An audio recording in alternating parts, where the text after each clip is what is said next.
here. Okay.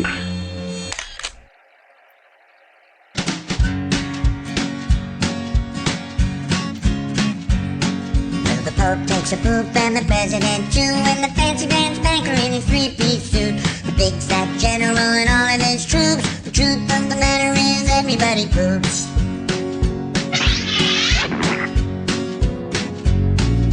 The famous brain surgeon has to leave his lump, and the high-priced model has to stop for a dump. But can the size of Canada can't spray away the truth, 'cause even if they don't admit it, everybody poops.